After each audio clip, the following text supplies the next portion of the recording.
The Nightingale Conant Corporation is proud to present The Power of Purpose, How to Create the Life You've Always Wanted by Les Brown. From the humblest of beginnings, Les Brown has emerged as one of the most sought-after motivational speakers and consultants in the world today.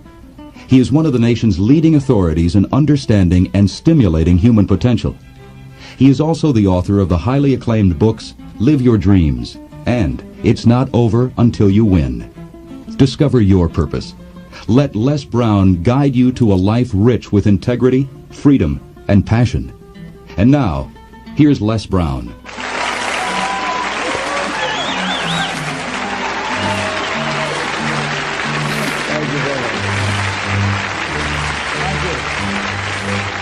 I want to talk to you about those that are making it today, or what it takes to make it today. In a time of great uncertainty, and a time of change that's taking place around the world, and a time when people are feeling a great deal of anxiety and fear and reservations about the future, at a time when people are going to work and don't know whether or not they will have a job when they get off, and not necessarily because of their performance, but because of what's happening in the economy. At a time when there are challenges, more so than ever before, in personal relationships. When we look at what's happening on the crime level and what's happening with our youth, that many times I'm sure that we've all taken time just to stop and reflect. Many times when we hear what's happening in the news or read the newspapers, where's all of this leading to? What's going on here? And so I think that now more than ever, we must begin to look at what are the things that we can do that would put us on some firm footing in life, that will enable us to do some things and use some powers that we have, that many of us go through life never ever discovering that we have those things going for us. And part of that, I believe, is knowing what it is your life worth. What is it that gives your life a sense of meaning and purpose? Because once you find that, it puts you in your power place. See, if you know what your life work is, I encourage you to start working on it. If you can't do it all at one time, do just a little bit of it. And if you don't know what it is that you showed up to do, if you don't know why you're here, I encourage you to find out what your purpose is here. What is the meaning of your life? What will be different? Have you ever asked yourself that question? I've done that. I remember coming from a friend of mine's funeral, and I was reflecting on how much time I had left. And I went for a walk in a park thinking about this guy whose life was so promising. And I mean, he wasn't an old guy. He was quite young, in fact. And I thought about all of the things that he said he was going to do, and he never got a chance to do those things. And I started thinking about my own life and how much time I had left to do the things that I would like to do. And at that time, I wasn't sure what my life purpose was, what my life's work was. I wasn't sure about it at that time. And I thought about it quite a lot. I had some idea, but I wasn't convinced. That I don't think I felt worthy. I didn't believe that it could be me to do this kind of work that I'm doing right now. And I say to you that if you begin to take a conscious effort to find out what it is that you're supposed to do, I say that it can literally save your life. I said that it can literally save your life. I was telling a group of people of a study that was conducted. Dr. Larry Darcy, who wrote a book called Recovering the Soul, he said, human beings are the only living species that has achieved the dubious distinction of dying or having a stroke or a heart attack on a certain day. If you ask most people, what would you say the primary cause of why people will have a heart attack or stroke? Many people will say, well, because they smoke cigarettes, or because of high cholesterol, or because of stress, or because of obesity. And all of those things are contributing factors. But ladies and gentlemen, more heart attacks take place in this country on Monday morning between 8 and 9 a.m. That's when the majority of people who have their first heart attacks have them. 85% of the American public, according to recent studies, are going to jobs that they hate, working on jobs that do not challenge them. They get sick thinking about going. Migraine headaches. After the Sunday afternoon football game or 60 minutes, the anxiety began to build. And come Monday morning, they drop dead of a broken heart. Some of you ought to think about not going to work on Monday.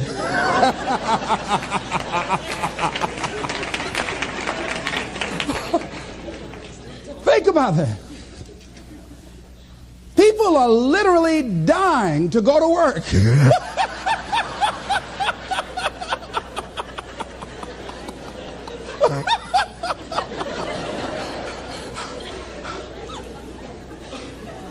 Because, see, when you go to a job and you already know how far you can go, you can already see that proverbial glass ceiling. It's like going to a movie when you've gone in the middle of the movie. And you've seen the end, and you sit there to start all over again, but something is missing.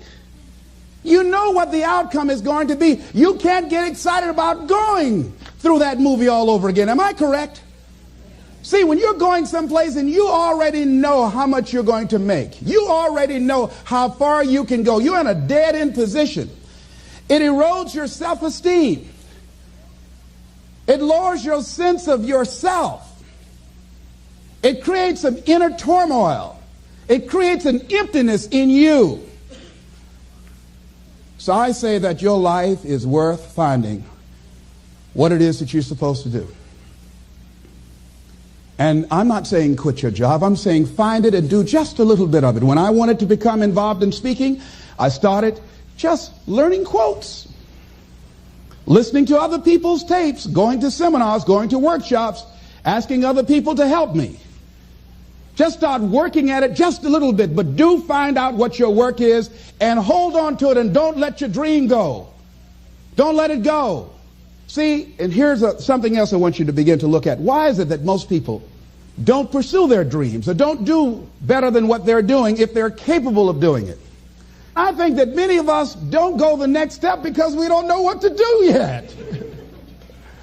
And I say that the reason that we don't even explore the possibility of what to do is because subconsciously we don't believe that it can happen for us, and we don't believe that we deserve it. So here's what I'm suggesting. How much time do you spend working on you? How much time do you spend every day working on your dream? In the last 90 days, how many books have you read? In the last year, what new skill or knowledge have you acquired? What kind of investment have you made in you? So I'm saying that as you begin to look at where you want to go, if you want to make it today, and things are changing so fast you have to literally run to stand still, I'm saying that you've got to make some conscious effort to begin to work to develop you. Here's something else. Most people are not living their dreams because of fear, ladies and gentlemen. I was in Columbus, Ohio yesterday speaking for a particular Ohio department. A young lady named Karen who greeted me, who organized the event. Very talented, very skillful. And she was talking about she wanted to become involved in the consulting business. I said, why aren't you doing it? I said, you have the abilities. I said, you're not here because they like you. You're here because you're doing the job. You're making things happen. And she came up with all kind of ideas, but finally she said, I guess I can't see myself doing it. I guess I'm afraid. Fear, limited vision, and lack of self-esteem is what keep most people doing things they don't want to do. I flew from Columbus, Ohio to Denver, Colorado to a major communications company, and the person that picked me up at the airport told me about the fact that the company was planning on having a major downsizing, and they offered some of the employees there an early retirement, and some of them will earn as much as $300,000. And they said, this is the last time that you can take this offer. If you don't do it, when we have the downsizing, you might be among those who will lose their jobs, and all you will get is your severance pay. And only 50% of the people who were eligible to take the $300,000 took it. The others were afraid to take a chance on themselves. The others couldn't see themselves beyond that company. They couldn't see life after that company. The same reason that people stay in relationships where they're abused or they're unhappy or it's unfulfilling. They can't see themselves beyond that relationship. They can't see themselves enjoying life without that person. They think that this is all that they can do. The same reason that people get stuck at a certain level in life. They can't see things being better for them. And they think that this is it and this is all they deserve. This is all they've ever seen. It's been passed on to them. And they think that this is it for them. Oh, no. I was looking what Dr. Blanton, Smiley Blanton, who is a colleague of Dr. Norman Vincent Peale, what he said about fear. He said, fear is the most subtle and destructive of all human diseases. Ladies and gentlemen, fear kills dreams. Fear kills hope. Fear put people in the hospital. Fear can age you. Fear, ladies and gentlemen, can hold you back from doing something that you know within yourself that you're capable of doing, but it will paralyze you. And it seemed like you're in a hypnotic spell. And I ask you a question, what is the benefit? What's the benefit of allowing fear to hold you back? What's the benefit of giving up on yourself? Of not stepping out on life and taking life on? What is the benefit for you? What's the plus in that? It's one of the things I had to ask myself. So I didn't want to make any mistakes. I wanted everybody to like me. I wanted to be perfect the first time I did something. It's not going to happen. You're going to make some mistakes. You're going to hurt some folks' feelings. You're going to create some enemies whenever you decide that you want to begin to take life on. You've got to ask yourself, how long am I going to allow this to hold me back? I like what Zig Ziglar says. He said, fear is false evidence appearing real. That is an illusion that we create in our mind. It is a state of mind that can be changed. So let's look at how we can begin to take some steps to restructure that fear, to begin to expand our visions of ourselves, to begin to increase our self-esteem. Webster said that self-esteem means confidence and satisfaction in oneself. Look at your life right now. Whatever you've done up to this point in time, your life is working. Whatever you have produced, it came out of you as a result of the kind of person that you have become. It's a result of your choices. It's a result of your consciousness. Now you have to ask yourself, are you satisfied with what you have produced? Is this what you want? Would you like for things to be better than this? Do you believe that you deserve better than this? Or are you content? This is it. You don't have to do anything else. That you've already resigned yourself in life and say, well, I'm happy. I'm not starving like the people in Calcutta. Are you allowing yourself to get off the hook like that? Or do you believe somewhere in the back of your mind or in your heart that there's some other great work for you to do? There's something else that life has for you. And that's why you're here. How do we handle this fear factor? How do we increase our self-esteem? You have to begin to fortify yourself. How do we do that? I believe that you have to begin to consciously monitor your inner conversation and start talking to yourself. Start building yourself up. Sometimes the only good things you will hear about you are the things that you say to you.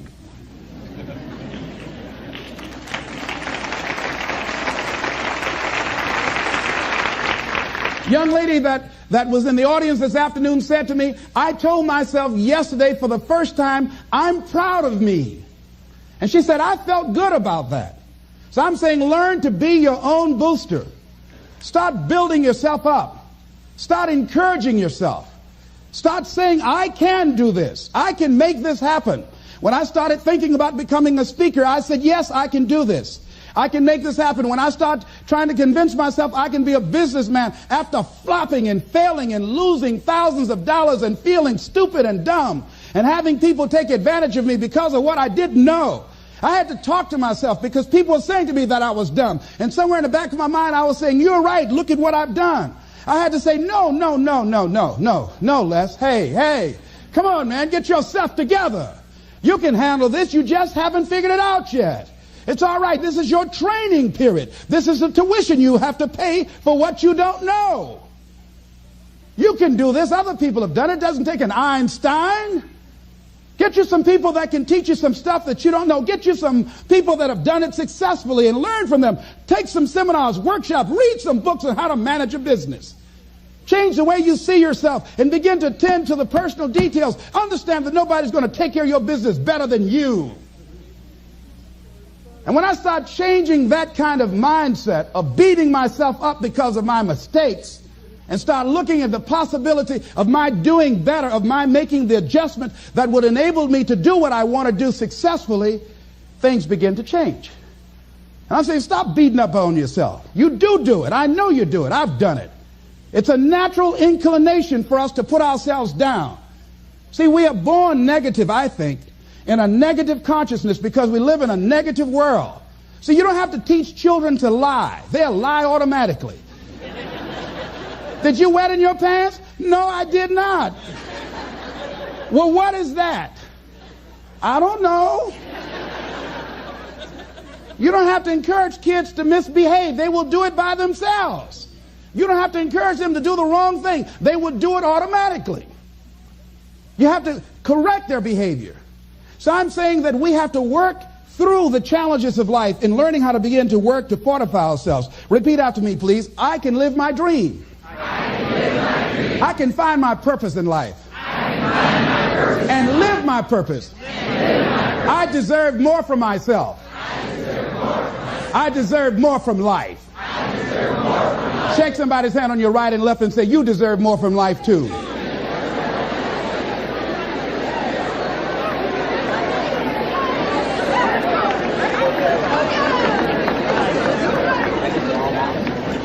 Here's some other things, ladies and gentlemen. Begin to guard your mind against negative programming. Like turn off the television. Don't watch the news. Don't watch it. I think that more people have a sense of hopelessness and anxiety about life. If you look at the news, you cannot feel good looking at the news. You'll be scared to death. You're scared to go to sleep. I mean, it turns your power down. You've got to be conscious of that. Don't pick up the newspaper and read it. No. Just try this. Just experiment with yourself. Now, if your job depends upon you knowing certain things, let somebody tell you just about those things. But start filtering the stuff you allow to come in your mind. You know that song you used to have? Say, don't let nobody bring you no bad news. I tell my staff, look here, don't tell me any bad news while I'm on the road. Let me handle it tomorrow. I don't like anybody to tell me any bad news at night before I go to sleep. I can't do anything about it anyhow. Why let me go to sleep with that on my consciousness? No, and my staff, they know that. Say, let it wait till tomorrow. And I have a period of time. Tell me bad news between 10 o'clock and 12 noon. After I prayed and meditated and read my books, I'm fortified, I'm ready to handle it. I deal with them, then I'm out of there and I'm going on to something else. So you've got to guard the kinds of things that you put in your mind. See, if you don't program your mind will be programmed because human beings are goal-oriented. That's why we die of broken hearts early. That's why we're running through life to early graves. We're going through life, ladies and gentlemen. And I think that Henry David Thoreau said that most men live in quiet desperation. Most of us go through life running scared. Larry DeAngie, who I think is going to be one of the greatest motivational speakers around today, told me a story, a true story of a friend of his, that every day when he came home from school, when he would get to a certain block in his neighborhood, there was a neighborhood dog that would chase him. And that dog would start after him barking. Boy, he would run, just running from that dog every day. Finally, he just got tired of that dog chasing him every day. He said, this dog come around here today, I'm going to take a brick of stuff and bust him in the head. So he was walking home that day, minding his own business. Sure enough, same area, there was that dog there. And the dog started barking, he started running, he saw a brick and he stopped and picked up the brick and turned around. And the dog got close to him, he realized the dog didn't have any teeth.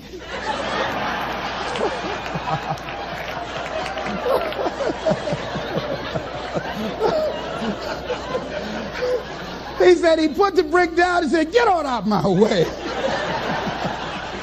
And ladies and gentlemen, all our lives, many of us go through life running from things that ain't got no teeth to do us any harm.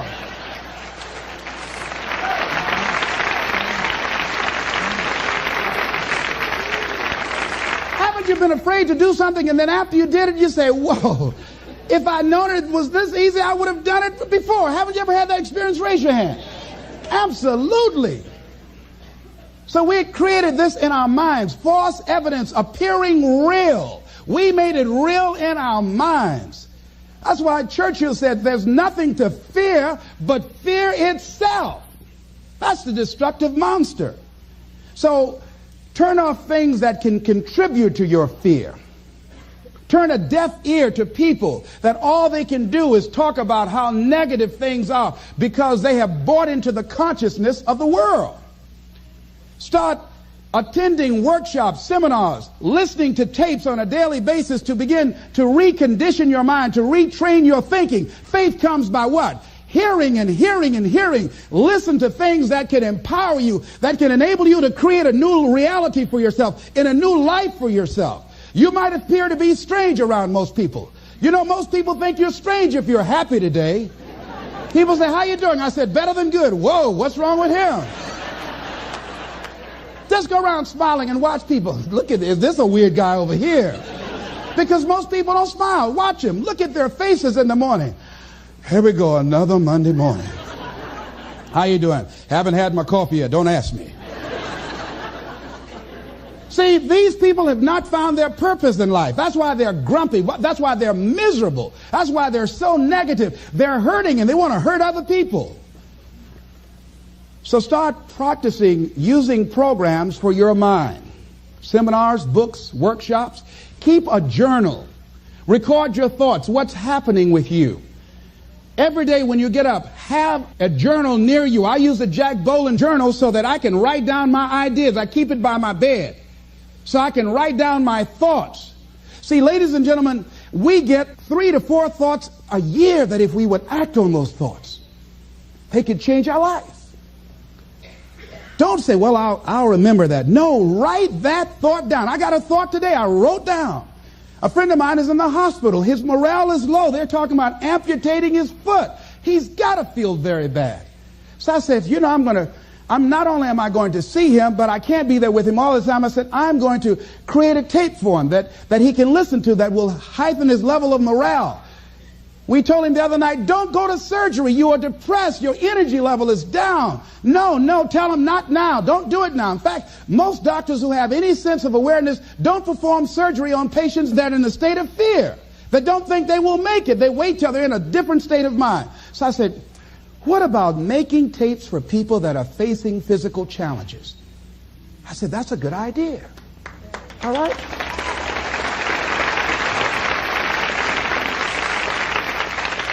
See, there are ideas that can come to you out of things that appear to be negative. I have a friend out of Chicago, just met him. He's 23 years old. And this guy, he went financially bankrupt 2 years ago, ruined his credit. Guess what he decided to do? He found a blessing in it. He wanted to restore his credit. It was very challenging, very difficult. And he realized that a lot of other people during these particular times have ruined their credit. So now he started a credit repair business.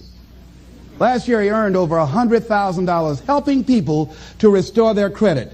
I met a young lady who attends this church, that she was at her father's funeral and she was putting flowers on her father's grave, and she looked around and saw the other grave sites. They did not look well groomed and they were not attended to on a regular basis. She started a grave site maintenance business. Out of that tragedy, something positive has come out of it. And now she's earning more money doing that than on her present job. What idea are you sitting on? Write your ideas down.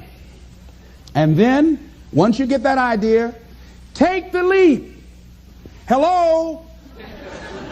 Take the leap. See, a lot of people get the ideas and just walk around with them. Have you ever had an idea and all of a sudden you looked around and somebody had that idea and gone with it? Think you're going to be going with my hospital idea. Forget that, buddy. We will be out there together, Jack. Take the leap. See, it's out here in the universe. If you don't take the plunge, I guarantee you, somebody else will. Take the plunge. Go into action. And ladies and gentlemen, you will be surprised at how things will come together. You'll be surprised. Now, you're going to have some difficult challenges. I can tell you that now. Be aware of that. Things are not going to work out exactly right. For a time they will, sometimes. And that's when life is just playing a game with you. Want you to feel good and relax. And then after a while, say, okay, the honeymoon's over now. And then life will come over there and slap you side the head. Say, what you doing out here? Well, this is my dream life. Is that right? Come over here a minute. Oh, you went to the seminar, huh? Come here. I can tell you that. But ladies and gentlemen, go into action with your dream. And don't avoid where the fights are. Get in the midst of the fight. And get some hickeys on your head. Get knocked down so you can learn how to fight, so you can hold your position. See, most people don't get out in the arena of life because they don't want to fight. Most people don't get out there because they don't want to get knocked down. They don't want to be dropped to their knees. But see, you're going to be dropped whether you're on the field or whether or not you're sitting on the sidelines. You're going to be dropped. So at least get dropped for something. Don't get knocked down while you're sitting down. See, that's how most people are spectators in life. You don't want to be a spectator. You want to get out in the field where the action is. And you will be amazed. After the struggle, there will be a calm period and things will begin to click for you. Come out here with what you got. You don't have enough money? Don't worry about it. You got the dream. You got the idea. You don't have enough resources? Don't worry about it. You need some help? Don't worry about it. You get out here in the arena, someone will look at you and become inspired and say, hey, can I help you? But if you're sitting up on the bleachers, nobody's going to ask you anything. You've got to get into the flow of action. Frances Harth called me from Chicago. She had been sitting on an idea of a show that she wanted to produce for 10 years called Mind-Body Connection. So someone saw me speaking in Chicago at a sorority convention and said, I saw a guy that perhaps can host this show for you who has energy and charisma. She called me. She was so fired up. I said, listen, on the day that you want to do that, I'm speaking in Chicago. I can do it for you. And I said, by the way, I met somebody 2 weeks ago in Baltimore who has an idea of the same type of show, and she's doing it on radio. Why don't you call her? And then she called me back. Who else would you suggest? I said, well, I know Deepak Chopra. He wrote the book called Quantum Healing, and Bernie Siegel. Could you get his number? I tell you what, I have a friend named Jack Boland at the Church of the Day. He knows how to get in touch with him. Call him, and he will give you the number so you can get in touch with Bernie Siegel. That lady started calling all around. Did not have the resources, but she had this idea and dream. And she said the other night when she came before the audience that had gathered in the studio, she said, I feel like I've been pregnant for 10 years. And tonight you're going to witness a beautiful delivery. And it was. She said, I couldn't believe, Les, how things began to happen, how it all began to come together. And how many of you ever started on some dream and you didn't have all your stuff together, but you just went out there with nothing but faith, and things begin to happen for you? Raise your hand if you know what I'm talking about. Ladies and gentlemen, those hands up there, it's proof. The proof is in the pudding. These people have demonstrated it. And if they can do it, you can do it. You can do it.